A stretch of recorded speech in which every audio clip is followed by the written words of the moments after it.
ഗ്രന്ഥശാല പ്രവർത്തകരെ, സുഹൃത്തുക്കളെ, സഹോദരി സഹോദരന്മാരെ, ഞാൻ KP കുഞ്ഞികൃഷ്ണൻ, പ്രസിഡന്റ്, യുവജന ഗ്രന്ഥാലയം, കേരളം. കേരളത്ത് രാഷ്ട്രീയ സാംസ്കാരിക രംഗത്ത് നിറ സാന്നിധ്യമായിരുന്നു കുഞ്ഞിരാമൻ മാസ്റ്റർ എന്ന മാമ മാസ്റ്റർ. മാമ മാസ്റ്റർ നമ്മളെ വിട്ടുപിരിഞ്ഞിട്ട് ഇന്നേക്ക് 5 വർഷം തികയുകയാണ്.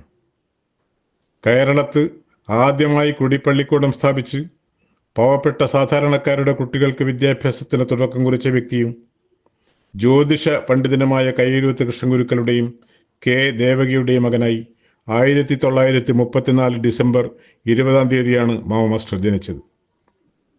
പ്രാഥമിക വിദ്യാഭ്യാസം കേരളം ALP സ്കൂളിലും മയ്യിൽ ഹയർ എലിമെൻ്ററി സ്കൂളിലും ഹൈസ്കൂൾ വിദ്യാഭ്യാസം പ്രശ്നക്കടവ് ഹൈസ്കൂളിലുമായിരുന്നു. വിദ്യാഭ്യാസ കാലത്ത് തന്നെ മാമ മാസ്റ്റർ രാഷ്ട്രീയ പ്രവർത്തനവും ആരംഭിച്ചിരുന്നു.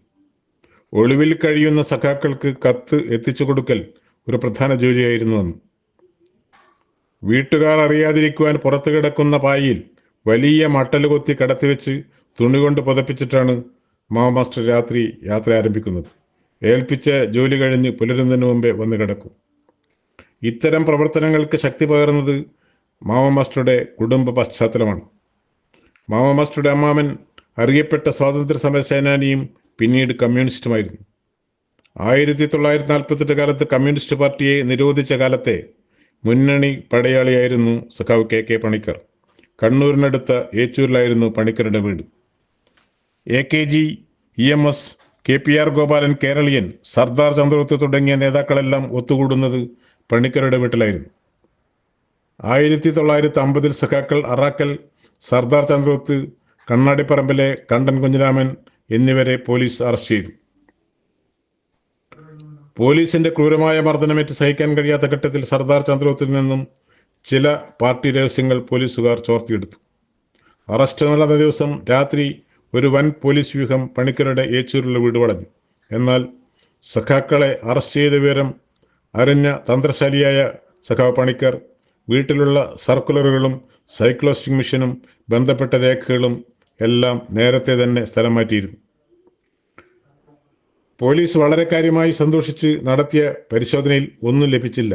പോലീസുകാർക്ക് വലിയ നിരാശയായി. തുടർന്ന് പണിക്കരെ പോലീസ് ക്രൂരമായി മർദ്ദിച്ചു, അറസ്റ്റ് ചെയ്ത് കൊണ്ടുപോവുകയാണ് ചെയ്തത്. ഇത്തരം പോലീസ് മർദ്ദനങ്ങളും നരനായാട്ടും കണ്ട് അറിഞ്ഞ് ആണ് മാമ മാസ്റ്റർ വളർന്നു വന്നത്. ഉപജീവനത്തിനായി പഠനത്തിന് ശേഷം നെയ്ത്തൊഴിലിൽ ഏർപ്പെട്ടു. AKG ഒരു പ്രദേശത്തെത്തിയാൽ അവിടെയുള്ള പഠിച്ച കുട്ടികളെയെല്ലാം പരിചയപ്പെടും. തുടർന്ന് മുൻപോട്ടുള്ള പ്രയാണത്തിന് ഉള്ള വഴി ഉപദേശിക്കും. ഒരു യോഗത്തിൽ വെച്ച് മാമ മാസ്റ്ററുടെ AKG ചോദിച്ചു, എന്താണ് ചെയ്യുന്നതെന്ന്. നെയ്ത്ത് തൊഴിലാണെന്ന് മറുപടി പറഞ്ഞു. പഠിച്ചവർ സ്വന്തം കാലിൽ നിൽക്കാൻ ഒരു തൊഴിൽ സ്വന്തമായി നേടിയെടുക്കണം. അതിന് കണ്ണൂരിൽ KP അഹമ്മദ് കുഞ്ഞിയുടെ കടയിൽ പോയി TTCക്കുള്ള അപേക്ഷക്കാനുള്ള ഫോറം വാങ്ങി പൂരിപ്പിച്ചു കൊടുക്കുവാൻ AKG നിർദ്ദേശിച്ചു. AKGയുടെ നിർദ്ദേശപ്രകാരം TTCക്ക് അപേക്ഷിക്കുകയും അധ്യാപക പരിശീലനം നേടുകയും ചെയ്തു. ആ സമയത്ത് തന്നെ PK കുഞ്ഞികൃഷ്ണ മാസ്റ്ററുടെ അനുജൻ PK ഗോവിന്ദൻ റെയിൽവേയിൽ ജോലി ലഭിച്ചിരുന്നു. AKG PK ഗോവിന്ദനെ റെയിൽവേയിൽ നിന്നും രാജിവെപ്പിച്ച് ഡൽഹിയിലേക്ക് കൂട്ടിക്കൊണ്ടുപോയി ന്യൂ ഏജിൻ്റെ മാനേജരായി നിശ്ചയിക്കുകയാണുണ്ടായത്. സീതാറാം യെച്ചൂരിയെയും പ്രകാശ് കാരാട്ടിനെയും ഒക്കെ ഇത്തരത്തിൽ കണ്ടുപിടിച്ച പാർട്ടിയിൽ എത്തിച്ചത് സഖാവ് AKG ആയിരുന്നു. അന്ന് കേരളത്തെ ചെറുപ്പക്കാരുടെ ഒരു വലിയ കൂട്ടായ്മയെ തന്നെ കേരളീയൻ സംഘടിപ്പിക്കാൻ കഴിഞ്ഞു. അതിലെ പ്രധാനികൾ സഹോദരന്മാരായ PK Kunhikrishna master, Rairu Nambiar, PK Kunhikanna master, PK Govindan, അതുപോലെ തന്നെ സഹോദരന്മാരായ EK Govinattan, EK Kumara master, EK Kelamavan, EK Kunhappa Nambiar, AK Kunhappa, C Narayana master, PP Koran, PP Kunharaman Vaidyar, PP Kunhambu, ഇവരെല്ലാമായിരുന്നു പ്രധാന യുവാക്കളായ പ്രവർത്തകർ. കേരളീയൻ KPRന്റെ നിർദ്ദേശപ്രകാരമാണ് ഇന്നത്തെ കോപ്പാട് പ്രദേശത്ത് രൈരു നമ്പ്യാർ സ്മാരക ഗ്രന്ഥാലയം പ്രവർത്തിക്കുന്ന സ്ഥലത്ത് ആദ്യമായി ഒരു വായനശാല സ്ഥാപിച്ചത്. രാഷ്ട്രീയ വിദ്യാഭ്യാസം കൊടുക്കുന്നു എന്നതിൻ്റെ പേരിൽ ഈ വായനശാലയെ MSPക്കാർ 2 പ്രാവശ്യം അഗ്നിക്കിരയാക്കി. പാർട്ടി നിരോധനവുമായി ബന്ധപ്പെട്ട് മേൽപ്പറഞ്ഞ സഖാക്കളെല്ലാം ഒളിവിൽ പോകേണ്ടി വന്നു. ആ ഘട്ടത്തിലാണ് യുവതലമുറക്കാരായ Mama master, M Kunhiraman master, C Krishna master തുടങ്ങിയവർ പ്രവർത്തന രംഗത്തെത്തിയത്. കേരളം കലാസമിതി എന്ന പേരിൽ ഒരു കലാസംഘടന രൂപീകരിച്ചു. കലാസമിതിയുടെ ആഭിമുഖ്യത്തിൽ എല്ലാ വർഷവും നാടകങ്ങൾ അരങ്ങിൽ അവതരിപ്പിക്കാറുണ്ട്. മാമ മാസ്റ്റർ ഒരു നല്ല നാടക നടനായിരുന്നു. അക്കാലത്ത് പുരുഷന്മാർ തന്നെയാണ് സ്ത്രീവേഷത്തിലും അരങ്ങിലെത്തിയിരുന്നത്. ആലുംകടവിൽ അറാക്കലിന്റെ അനുജൻ അറാക്കൽ കുഞ്ഞകൃഷ്ണൻ നമ്പ്യാരുടെ ഉടമസ്ഥതയിൽ ഒരു നെയ്ത്ത് കമ്പനി പ്രവർത്തിച്ചിരുന്നു. കേരളത്തിന്റെ മുഖച്ഛായ മാറ്റുന്നതിൽ നെയ്ത്ത് കമ്പനി വഹിച്ച പങ്ക് വിവരണാതീതമാണ്. കമ്പനിയുടെ വളർച്ചയുടെ ഭാഗമായി ആലുംകടവിൽ പ്രവർത്തിച്ച കമ്പനി ഒറപ്പടിയിൽ ആരംഭിച്ചു. ഇന്ന് ഒരുപക്ഷെ പലരും വിശ്വസിക്കുകയില്ല, 100ഓളം തൊഴിലാളികൾ ജോലി ചെയ്ത ഒരു വ്യവസായ സ്ഥാപനം ഒറപ്പടിയിൽ പ്രവർത്തിച്ചിരുന്നു എന്ന കാര്യം കേട്ടാൽ. കേരളത്തിന്റെ ഒരു സുവർണകാലമായിരുന്നു അത്. തൊഴിലാളികളുടെ ഒരു വലിയ കൂട്ടായ്മ ഒറപ്പടിയിൽ വളർന്നു വന്നു. കോപ്പാട് പ്രവർത്തിച്ച വായനശാലയെ ഒറപ്പടിയിലേക്ക് മാറ്റി സ്ഥാപിച്ചു. അതിന് നേതൃത്വമായി പങ്കുവഹിച്ചത് മേസ്ത്രി സഖാവ് പോത്തോടി രാഘവനായിരുന്നു. ആ സമയത്തെ ഗ്രന്ഥശാലയുടെ പ്രധാന പ്രവർത്തകരായിരുന്നു നമ്മുടെ വിട്ടുപിരിഞ്ഞ മാസ്റ്ററും സഖാവ് C Kunhakrishnan master. Malabar district ബോർഡിന്റെ തെരഞ്ഞെടുപ്പിൽ കമ്മ്യൂണിസ്റ്റ് പാർട്ടി വിജയിച്ചു. മലബാർ ഡിസ്ട്രിക്ട് ബോർഡിന്റെ പ്രസിഡന്റായി വിദ്യാഭ്യാസ വിചക്ഷണനായ ശ്രീ പി.ടി. ഭാസ്കര പണിക്കർ പ്രസിഡന്റായി തെരഞ്ഞെടുക്കപ്പെട്ടു. അന്നുവരെ നമ്മുടെ സമൂഹത്തിൽ മാനേജർമാരുടെ ആശ്രിതന്മാരും ദാസന്മാരുമായി കഴിയേണ്ടി വന്ന അധ്യാപകർക്ക് അവകാശബോധം ഉണ്ടാക്കിക്കൊടുത്ത മഹാനാണ് പി.ടി. ഭാസ്കര പണിക്കർ. അധ്യാപകന്മാർ നമ്മുടെ സമൂഹത്തിന്റെ ഭാഗമാണെന്ന് തെളിയിച്ചു കൊടുത്തു. മലബാർ മേഖലയിൽ വിദ്യാലയങ്ങളില്ലാത്ത പ്രദേശങ്ങളിൽ സർക്കാർ തലത്തിലും സ്വകാര്യ തലത്തിലും നിരവധി സ്കൂളുകൾ ആരംഭിക്കുവാൻ അനുവാദം കൊടുത്തു.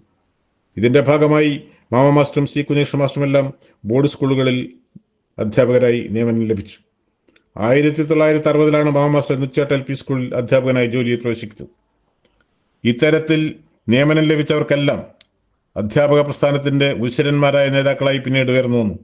സർക്കാർ അധ്യാപകരുടെ സംഘടനയായ KGPTA രൂപീകരണം മുതൽ അതിൻ്റെ മുൻനിര നായകരിൽ ഒരാളായിരുന്നു മാസ്റ്റർ. സംഘടനയുടെ സബ് ജില്ലാ സെക്രട്ടറിയായി നിരവധി വർഷക്കാലം പ്രവർത്തിച്ചു. KGPTA പിന്നീട് ഗ്രാജുവേറ്റ് അധ്യാപകരെ കൂടി ഉൾപ്പെടുത്തി KGTA എന്ന സംഘടന രൂപീകരണത്തിലും മാസ്റ്റർ മുൻനിരയിൽ തന്നെ ഉണ്ടായിരുന്നു. അധ്യാപക സംഘടനയുടെ കരുത്തനായ പോരാളിയായിരുന്നു എക്കാലത്ത് മാസ്റ്റർ. നുച്ചാട്ട് LP സ്കൂളിൽ നിന്നും കൊറള ഗവൺമെന്റ് LP സ്കൂളിലും പിന്നീട് ഹെഡ് മാസ്റ്ററായി മാവിച്ചേരി ഗവൺമെന്റ് LP സ്കൂളിലും ജോലി ചെയ്തു. 1973 ഐതിഹാസികമായ NGO അധ്യാപക പണിമുടക്കിന് നേതൃത്വം കൊടുത്തപ്പോൾ മാസ്റ്ററുടെ കൂടെ ഒരു അനുയായിയായി പണിമുടക്ക് സമരപരിപാടികളിൽ പങ്കെടുക്കുവാൻ എനിക്കും അവസരം ലഭിച്ചിരുന്നു. 1960 മുതൽ 90 വരെ നടന്ന എല്ലാ അവകാശ സമരങ്ങളിലും മാസ്റ്റർ നേതൃത്വപരമായ പങ്കുവച്ചിട്ടുണ്ട്. 1966 മെയ് മാസം 12-ാം തീയതി മാസ്റ്റർ പത്മാവതി ടീച്ചറെ കല്യാണം കഴിച്ചു. തുടർന്ന് ടീച്ചറെയും സംഘടനാ രംഗത്ത് കൊണ്ടുവരികയും സംഘടനയുടെ ജില്ലാ കമ്മിറ്റി മെമ്പറായും വനിതാ കൺവീനറായും നിരവധി വർഷക്കാലം ടീച്ചറും പ്രവർത്തിച്ചു. സംഘടനാ തീരുമാനം നടപ്പിൽ വരുത്തുന്ന കാര്യത്തിൽ ഒരു വിട്ടുവീഴ്ചക്കും വഴങ്ങാത്ത പ്രകൃതം, മുഖം നോക്കാതെയുള്ള വിമർശനം, എന്നാൽ വ്യക്തിബന്ധത്തിന് ഒരിക്കൽ പോലും മുലച്ചു തട്ടാതെ ശ്രദ്ധിക്കുകയും ചെയ്യും. പാർട്ടിക്കെതിരെയും നേതാക്കന്മാർക്കെതിരെയും തെറ്റായ വിമർശനം നടത്തിയാൽ ഒരു വിട്ടുവീഴ്ചക്കും ഇടം കൊടുക്കാതെ പോരാടും. എന്നാൽ പാർട്ടി യോഗങ്ങളിൽ ശക്തമായ വിമർശനം ഉയർത്തുകയും പാർട്ടി ഒരു തീരുമാനമെടുത്താൽ ആ തീരുമാനത്തിന്റെ കൂടെയായിരിക്കും മാസ്റ്റർ. ഇടതുപക്ഷ തീവ്രവാദം കത്തി നിന്ന കാലത്ത് ഒരിക്കൽ സഖാവ് TC കേരളത്തെ ഒരു പരിചയക്കാരനെ കണ്ടപ്പോൾ അന്വേഷിച്ചത് മാസ്റ്റർ നക്സലൈറ്റ് ആയിട്ടില്ലേ എന്നാണ്. സ്കൂൾ സമയത്തിന് ശേഷം ഗ്രന്ഥശാല പ്രവർത്തനത്തിനും പൊതുസാമൂഹ്യ പ്രവർത്തനത്തിനും ഇറങ്ങും. കേരളം യുവന ഗ്രന്ഥാലയത്തിന്റെ സെക്രട്ടറിയായും പ്രസിഡന്റായും നിരവധി വർഷക്കാലം മാസ്റ്റർ പ്രവർത്തിച്ചു. പരിചയപ്പെട്ടവരുടെയെല്ലാം സ്നേഹവും പ്രീതിയും പിടിച്ചു പറ്റിയ വ്യക്തിയാണ്. എന്നെ ഗ്രന്ഥശാല പ്രസ്ഥാനത്തിലേക്ക് കൈപിടിച്ചു കൊണ്ടുവന്നത് മാസ്റ്ററാണ്. അന്ന് കൈപിടിച്ചു കൊണ്ടുവന്ന തുടങ്ങിയ ഗ്രന്ഥശാല പ്രവർത്തനത്തിന് ഇന്ന് 60 വർഷം തികയുകയാണ്. പാവങ്ങളോടുള്ള മാസ്റ്ററുടെ ഒരു പ്രത്യേകത എടുത്തു പറയേണ്ടതാണ്. സഹായാഭ്യർത്ഥനമായി വന്നവരെ ഒരിക്കലും മടക്കി അയക്കുകയില്ല. മാസ്റ്ററുടെ കൂടെ യാത്ര ചെയ്താൽ എല്ലാ ചെലവും മാഷാണ് വഹിക്കുക. മറ്റുള്ളവർക്ക് ചെലവ് ചെയ്യാൻ ഒരിക്കലും അവസരം കൊടുക്കുകയില്ല. ഒരുപാട് അനുഭവങ്ങൾ നേരിട്ടറിയാം. പ്രായവ്യത്യാസമില്ലാതെ എല്ലാവരെയും സ്നേഹിക്കുകയും പെരുമാറുകയും ചെയ്യും. ജീവിതത്തിൽ ഒരിക്കൽ പോലും അധികാരമോഹം തൊട്ടു തിരണ്ടാത്ത പ്രകൃതം വെച്ച് നീട്ടിയാലും അത് സ്വീകരിക്കുകയില്ല. മാസ്റ്ററുടെ മറ്റൊരു പ്രത്യേകത ജീവിതത്തിലുടനീളം തികഞ്ഞ നിരീശ്വരവാദിയായിരുന്നു. മരണം വരെ അത് തുടരുകയും ചെയ്തു. ഒരു കാലത്ത് കേരളത്ത് പാർട്ടി യോഗങ്ങളിൽ പ്രസംഗിക്കാൻ വരുന്ന നേതാക്കൾക്ക് ഭക്ഷണവും താമസ സൗകര്യവും ഒരുക്കിയിരുന്നത് മാസ്റ്ററുടെ വീട്ടിലായിരുന്നു. അധ്യാപക സംഘടനയിൽ നിന്ന് വിരമിച്ച ശേഷം കേരള സ്റ്റേറ്റ് സർവീസ് പെൻഷനേഴ്സ് യൂണിയന്റെ മയ്യിൽ പ്രദേശത്ത് സംഘടിപ്പിക്കുന്നതിൽ മാസ്റ്റർ വ്യാപൃതനായി. മയ്യിൽ യൂണിറ്റിന്റെ സെക്രട്ടറിയായും തുടർന്ന് ബ്ലോക്ക് കമ്മിറ്റി സെക്രട്ടറിയായും പ്രവർത്തിച്ചു. ആ രംഗത്തും മാതൃക അമ്മാമൻ KK പണിക്കർ തന്നെയായിരുന്നു. കേരളത്തിൽ ചിത്ര നമ്പൂതിരിപ്പാടിന്റെ നേതൃത്വത്തിൽ പെൻഷൻ സംഘടന രൂപീകരണ സമ്മേളനത്തിൽ പങ്കെടുത്ത വ്യക്തിയാണ് സഖാവ് KK പണിക്കർ.